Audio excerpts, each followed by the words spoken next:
नमस्ते दोस्तों, आज बात करते हैं एक बिग इशू की, unemployment in India. Her news channel, her x post पे ये टॉपिक गर्म है, लेकिन असली पिक्चर क्या है? जॉब्स नहीं है या प्रॉब्लम कुछ और है? चलो इसको सिंपल तरीके से समझते हैं, डेटा के साथ, थोड़ी मस्ती के साथ। देखो, इंडिया तो वर्ल्ड का फास्टेस्ट ग्रोइंग इकोनॉमी है। 8.4% जीडीपी ग्रोथ था 2023 से 24 के थर्ड क्वार्टर में। लेकिन एक प्रॉब्लम है, जॉब्स का जुगाड़ नहीं हो रहा।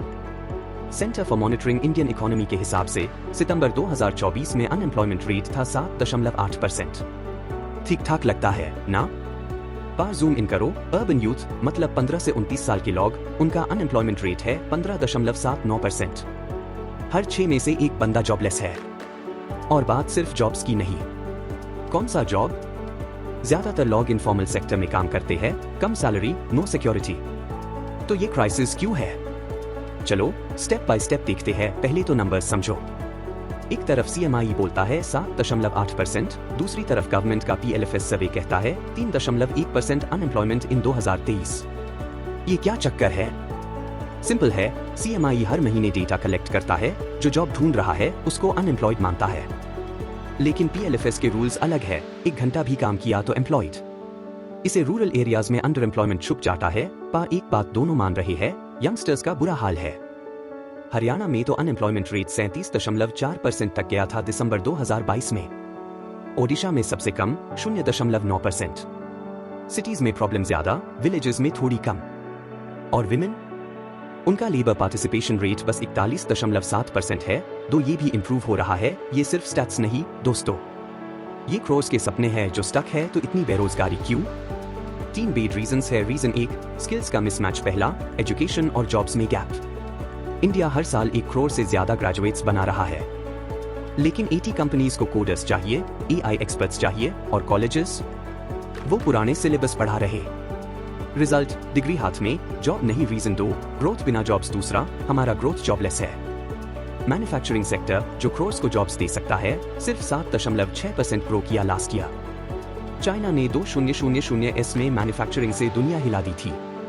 इंडिया में ऑटोमेशन और मशीन्स के चक्कर में काम कम लोगों को मिलता है। रीजन 3, पॉलिसी में कमी। तीसरा, पॉलिसीज में gap. Skill India, make in India सुना तो सबने है। स्किल इंडिया ने 1.4 करोड़ लोगों को ट्रेन किया, पर सिर्फ 20% को जॉब मिला। और एक बात, 70% वर्कफोर्स इनफॉर्मल सेक्टर में है। No job security, no benefits. बेरोजगारी के साथ अंडर एम्प्लॉयमेंट भी प्रॉब्लम है। स्टैट्स के पीछे इंसान है दोस्तों। सोचो, प्रिया 24 साल की, लखनऊ से इंजीनियर है।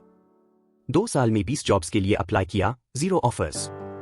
या रोहन, बिहार का लड़का, दिल्ली आया जॉब के लिए, अब ऑटो चला रहा है। ये क्रोर्स इंसान के स्टोरीज है। बेरोजगारी सिर्फ पैसों का नहीं, दिल का भी इश्यू है। फ्रस्ट्रेशन, डिप्रेशन और कभी कभी सोशल अनरेस्ट। जब यूथ को लगता है फ्यूचर नहीं है, तो देश का फाउंडेशन हिलता है।